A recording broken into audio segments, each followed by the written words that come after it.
राष्ट्रीय मानव अधिकार आयोग के स्पेशल मॉनिटर बाल कृष्ण गोयल ने हरिद्वार में राजकीय संप्रेक्षण गृह और राजकीय विशेष गृह का निरीक्षण किया। निरीक्षण के दौरान उन्होंने मौजूद अधिकारियों को निर्देश दिए कि नाबालिग बच्चों के साथ किसी भी तरह का दुर्व्यवहार, भेदभाव या मानव अधिकारों का उल्लंघन न किया जाए। साथ ही निर्देश दिए गए हैं कि बच्चों की सुरक्षा और सभी तरह के अधिकारों की रक्षा हो। बच्चों को किसी भी तरह की हिंसा, शोषण या अमानवीय स्थिति का सामना न करना पड़े। उन्होंने कहा कि बच्चों को उचित स्वास्थ्य सुविधा, मानसिक स्वास्थ्य सेवाएं और समुचित पोषण युक्त भोजन मिले, बच्चों को उचित शिक्षा मिले और जो भी सुधारात्मक कार्य हैं उन पर काम किया जाए।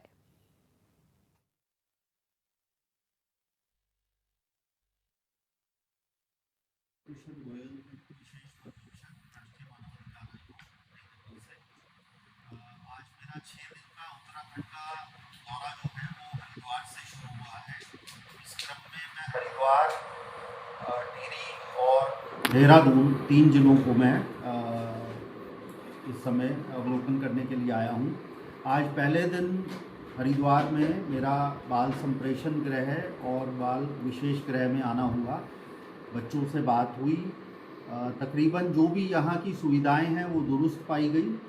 और कल इसी क्रम में मैं आंगनवाड़ी और स्कूलों का निरीक्षण करूँगा और स्वास्थ्य सेवाओं का हरिद्वार में क्या स्थिति है उसको देखने की कोशिश करूँगा। मेरा 6 दिन का दौरा 22 तारीख को देहरादून में समाप्त होगा।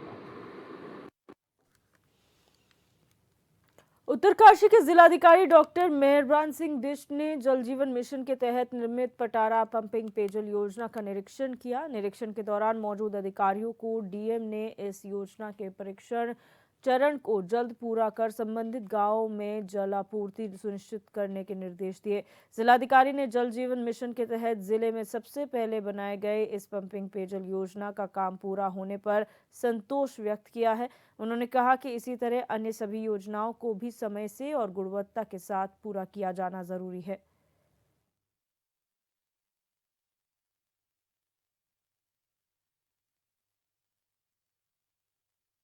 जल जीवन मिशन हमारा प्रोजेक्ट बहुत ही महत्वपूर्ण प्रोजेक्ट है और पूरे देश में चला है, हमारे प्रदेश में भी चला है। ये बहुत दीर्घकालिक प्रोजेक्ट है। हमारी ये कोशिश रहेगी ये प्रोजेक्ट में किसी भी प्रकार की कोई कमियां ना रहे। उत्तरकाशी ज़िले में हमारी जितनी भी स्कीम है उसमें से केवल मात्र 15 स्कीम ऐसी है जो पंपिंग वाली योजना है। तो कुछ मुझे लगा कि एक बार स्थल निरीक्षण कर लेता हूँ। कल परसों मैंने आपका बलकुट की तरफ 2 बड़ी पंपिंग योजनाओं का स्थलीय निरीक्षण किया, कैसे बन रही है, कैसे निर्माण हो रहा है और कहीं कोई कमी तो नहीं है। आज इसी क्रम में मैं इधर ये पटारा वाली जो पंपिंग योजना है इसका थोड़ा निरीक्षण किया, स्थलीय निरीक्षण किया, देखा, लोगों से फीडबैक लिया। तो आने वाले कुछ समय में मैं और जितनी भी हमारी ये पंपिंग स्कीम है लगभग सभी का एक स्थलीय निरीक्षण कर लूँगा। विकासनगर के हरबटपुर क्षेत्र में स्थित एक दुकान में नामी कंपनी के नाम से नकली पाइप बेचने का मामला सामने आया है। शिकायत पर कंपनी की टीम ने स्थानीय पुलिस की मदद से हरबटपुर स्थित शोरूम में छापेमारी कर फर्जीवाड़े का खुलासा किया। टीम ने ग्राहकों को गुमराह कर बेचे जा रहे और स्टॉक कर रखे गए नकली माल को जब्त कर लिया है।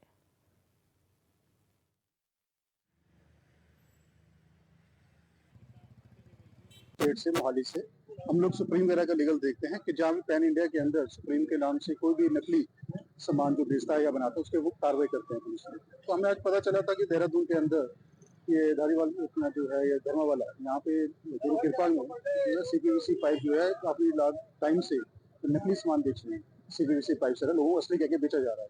तो काफी टाइम से इसकी शिकायत हम लोगों के पास आ रही थी।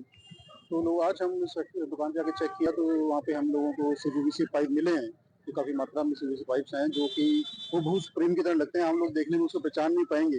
वो इस लोगों को गुमराह करके ये लोग असली को नकली करके ये लोग सेल करते हैं।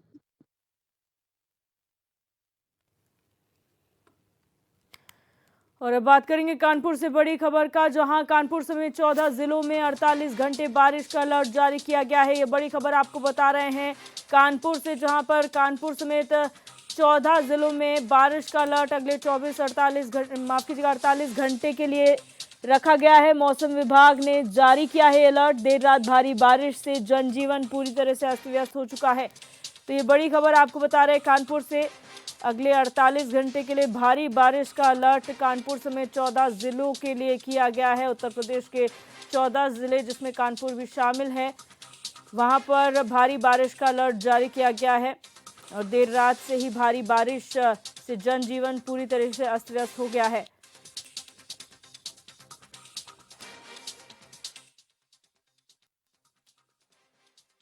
Doctor S N Sunil Pandey, मौसम विशेषज्ञ। जैसा कि एक निम्न दबाव का क्षेत्र बंगाल की खाड़ी में बना हुआ था और ये आज 16 तारीख की दोपहर तक छत्तीसगढ़ के ऊपर आ गया है। इसका बढ़ना जो ट्रैक है वो मध्य प्रदेश और बुंदेलखंड और उत्तर प्रदेश का जो पूर्वी जिले हैं उनके ऊपर रहने की संभावना है। इसकी वजह से कानपुर मंडल सहित फतेहपुर, उरई, जालौन, आगरा और झांसी इन सब जिलों में 20 से 30 मिलीमीटर बारिश होने की पूरी संभावना है। इस तरह की गतिविधियां ये कानपुर मंडल में 17 तारीख की सुबह से बादलों की आवाजाही शुरू हो जाएगी और 17 तारीख की रात से बारिश होने की संभावना है। इस तरह की गतिविधियां 20 तारीख तक चल सकती हैं। 21 तारीख को मौसम बिल्कुल साफ हो जाएगा। किसानों को सलाह दी जाती है कि वो अपने खेतों में जल निकासी का बेहतर प्रबंध कर लें। धन्यवाद। उत्तर प्रदेश में होने वाले विधानसभा उपचुनाव में प्रतिनिधि उद्योग व्यापार मंडल अपनी ताकत दिखाएगा। इसी के चलते प्रतिनिधि उद्योग व्यापार मंडल ने व्यापारी महाकुंभ का आयोजन किया। कार्यक्रम में पहुंचे मंडल के राष्ट्रीय अध्यक्ष अनूप शुक्ला ने कार्यक्रम को संबोधित करते हुए कहा कि सरकार व्यापारियों की उपेक्षा कर रही है, इसलिए यूपी विधानसभा उपचुनाव में व्यापारी वर्ग इस बार अपनी अहम भूमिका निभाएगा। उन्होंने कहा कि व्यापारी वर्ग की मदद से ही देश और प्रदेश में सरकार बनती है, लेकिन व्यापारियों को उनकी राजनीतिक हिस्सेदारी से वंचित रखा जाता है, इसलिए इस बार व्यापारी अपनी ताकत दिखाकर राजनीतिक हिस्सेदारी सुनिश्चित करेगा। अपराधियों का खुलासा प्रशासन नहीं कर प्रशासन प्रतिनिधि उद्योग व्यापार मंडल व्यापारी महाकुंभ 2024 को लेकर के निरंतर अभियान चला रहा है। उसी कड़ी में हम लोगों ने आज व्यापारी महाकुंभ कानपुर का आयोजन किया है, जिसमें प्रदेश विभिन्न जनपदों के नेता भी हमारे साथ उपस्थित हैं। यहाँ पर आज इस कार्यक्रम का मेन उद्देश्य है कि व्यापारी उपचुनाव में पूरी ताकत से अपनी ताकत को दिखाने जा रहा है और उत्तर प्रदेश के सभी जितनी विधानसभा की सीटों पे उपचुनाव हो रहा है उसमें व्यापारी अपनी ताकत दिखाएगा। प्रतिनिधि उद्योग व्यापार मंडल हर विधानसभाओं में सम्मेलन करेगा और सम्मेलन में करके व्यापारी अपनी ताकत दिखाने का काम करेगा, क्योंकि व्यापारी नोट और वोट सभी राजनीतिक दलों को देता है। गाजियाबाद में रोजगार मेले के आयोजन की तैयारियां चल रही हैं। तभी एक बुजुर्ग महिला अपने नाती के लिए नौकरी की तलाश में वहां पहुंची। महिला की बात सुनकर डीएम ने संबंधित अधिकारियों को निर्देशित किया कि उनका रजिस्ट्रेशन कराया जाए, जिसके बाद बुजुर्ग महिला काफी खुश नजर आई।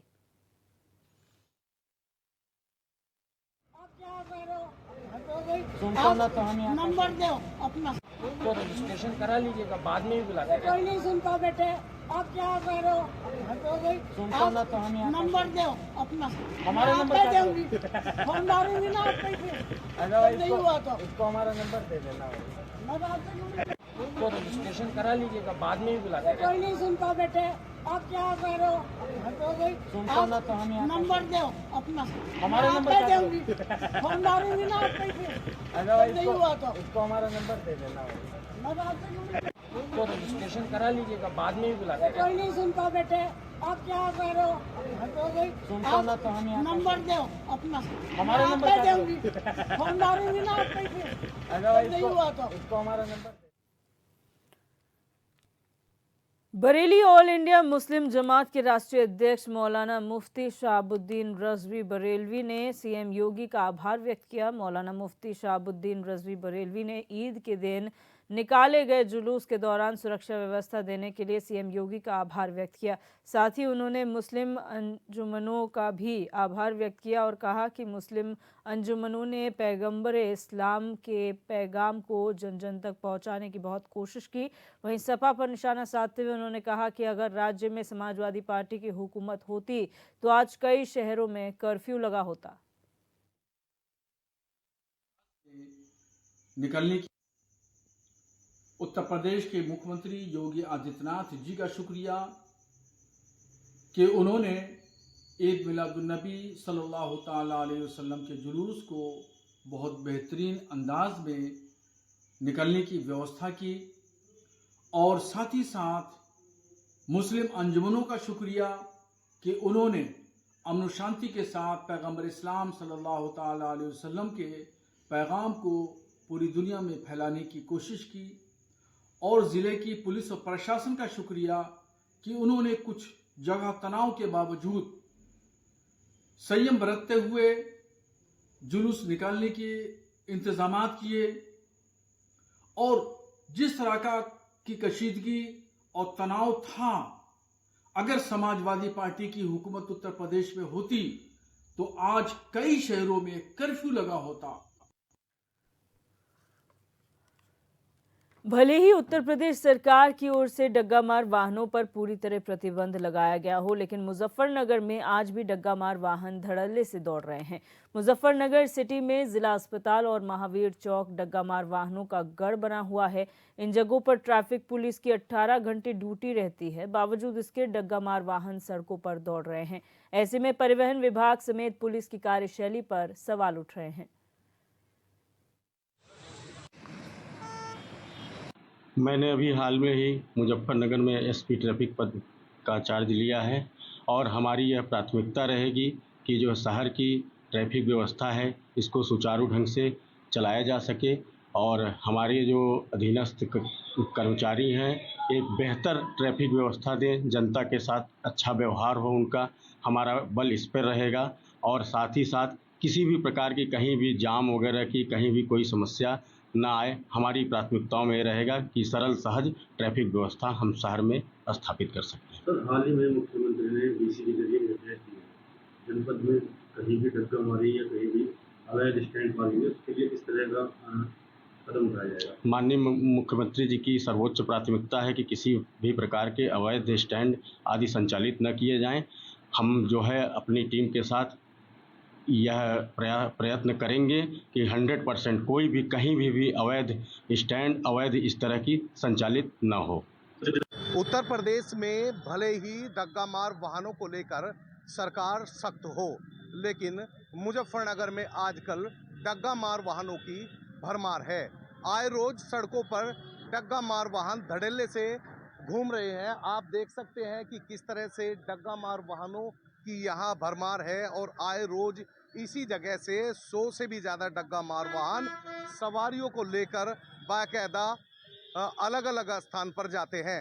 मुख्यमंत्री योगी आदित्यनाथ द्वारा 2023 में डग्गामार वाहनों को लेकर और बिना परमिशन की बसों को लेकर एक आदेश जारी किया गया था और परिवहन के अधिकारियों को सख्त भी किया गया था कि अगर डग्गामार वाहन या बगैर परमिशन के कोई भी बसें किसी भी शहर से संचालित होती है तो उसमें बड़े जो अधिकारी हैं, परिवहन के जो बड़े अधिकारी हैं, उन पर कार्रवाई होगी। लेकिन उसके बावजूद भी मुजफ्फरनगर में डग्गामार वाहन धड़ल्ले से घूम रहे हैं।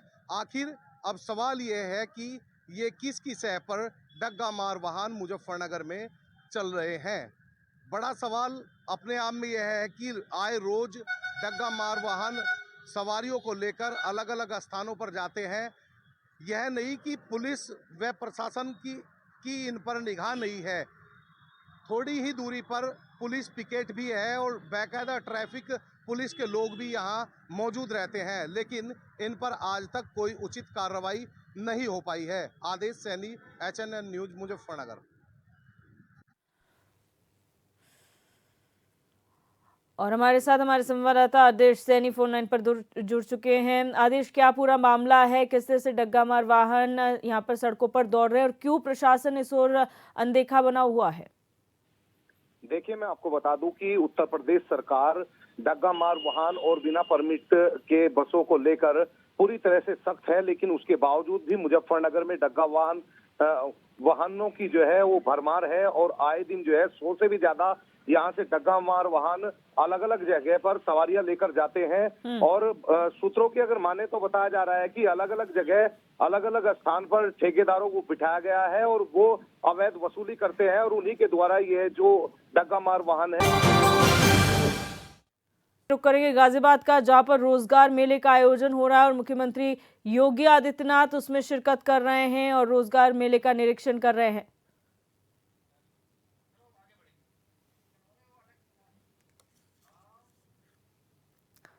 अब बात करेंगे मुरादाबाद से खबर का, जहां भोजपुर थाना की बरसाती नदी में एक कार बह गई, जिसका वीडियो सोशल मीडिया पर वायरल हो रहा है। आपको बता दें कि ये नदी कोसी नदी के पास है, जो कि इस वक्त उफान पर है। वहीं नदी के किनारे खड़े स्थानीय लोगों ने नदी में कूदकर रस्सियों के सहारे कार को दूसरे किनारे पर पहुंचाया और उसमें बैठे लोगों की भी जान बचाई।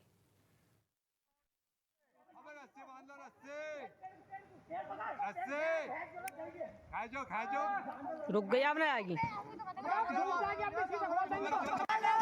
पकड़ो मेरा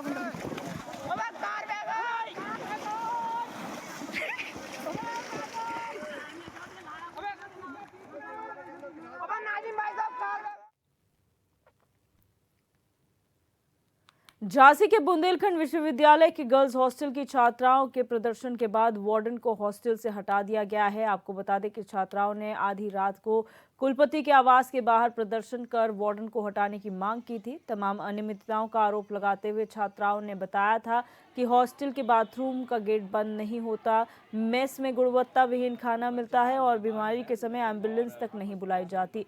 तो वहीं वार्डन भी उनके साथ अभद्रता करती हैं। मामले में अब जांच टीम गठित कर दी गई है। तो वहीं गर्ल्स हॉस्टल के लिए दूसरी वार्डन को नियुक्त किया गया है।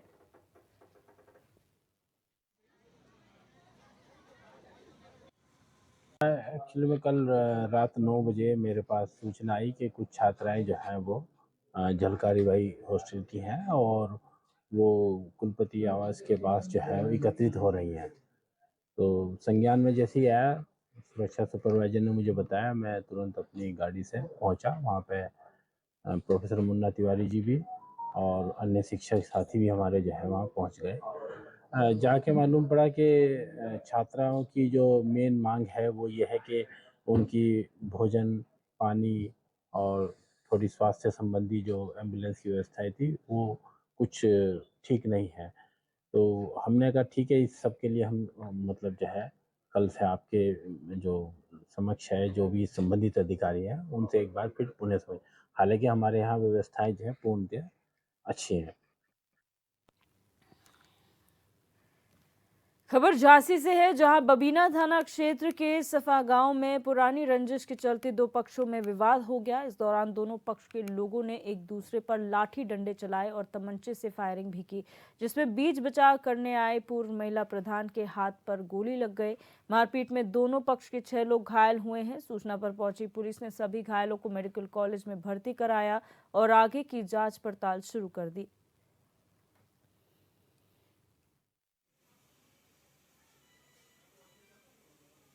सर, गांव में गणेश विसर्जन का प्रोग्राम था।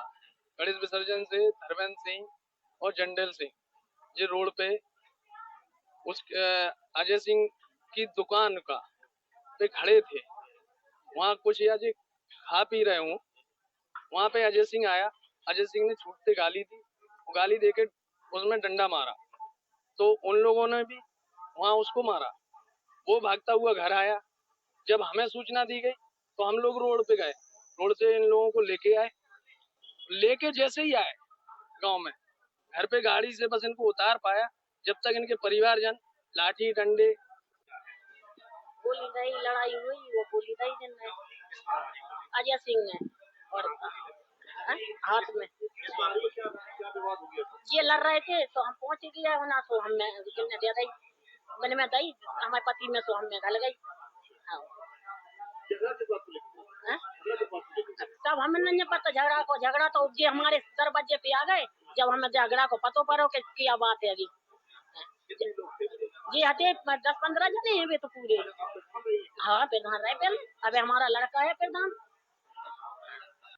बबीना थाना क्षेत्र के सफा गांव में समय करीब 4:30 बजे एक पक्ष धर्मेंद्र और दूसरा पक्ष अजय, इन लोगों के बीच में अजय की दुकान के सामने ये लोग, धर्मेंद्र का जो पक्ष है, कुछ लोग दारू पी रहे थे। अजय ने मना किया, इसी बीच में गाली गलौज हुई और इन लोगों के बीच में मारपीट हो गई।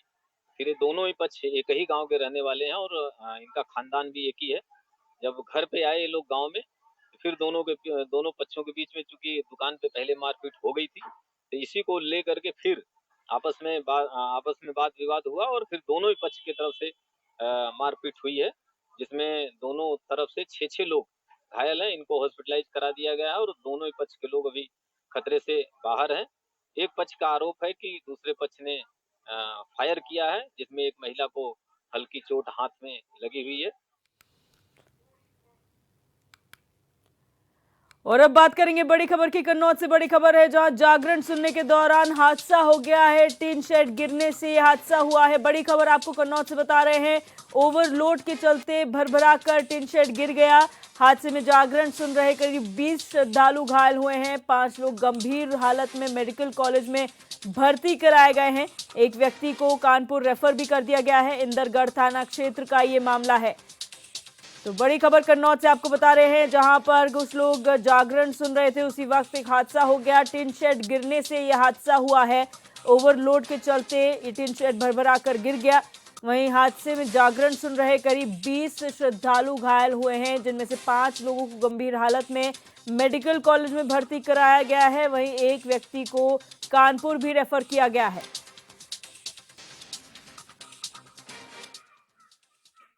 प्रोग्राम क्या नाम है? किस गांव का रहने वाला? क्या घटना हुई यहाँ? अरे 10-20-50 जागरण हो रहे हो तो पटिया आती, पानी बरस रहा, 10-20-50 लोग वहाँ पे बैठे थे। पटिया अभी दीवार गिरी है। हाँ। कई लोग घायल हुए? 5 लोग।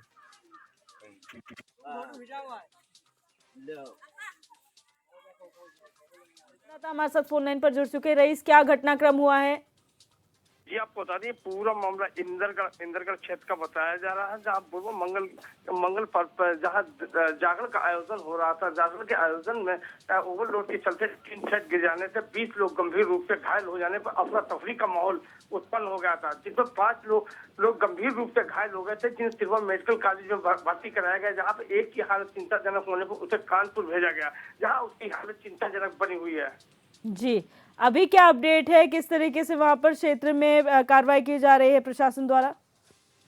जी आपको बताते हैं कि देवी जागरण का आयोजन हो रहा था, उसी समय ओवरलोड के चलते टीन पड़ी हुई थी, जो लोग बैठे हुए थे। अचानक टीन गिरने से अफरा तफरी का माहौल पैदा हो गया था। वहां पर मौजूद गांव वासियों ने किसी तरह उसमें दबे 20 लोगों को बाहर निकाला, जिसमें 5 लोग गंभीर रूप से घायल हो गए थे, जिन्हें आनन फानन ले जाकर पुलिस और स्थानीय लोगों ने मेडिकल कॉलेज में भर्ती कराया था, जिसमें एक की हालत वहाँ चिंताजनक होने पर उसे कानपुर भेजा गया था। वही घटना को लेकर लोग तरह तरह की चर्चाएं कर रहे हैं। जी, बहुत शुक्रिया रईस हमारे साथ जुड़ने के लिए और जानकारी साझा करने के लिए।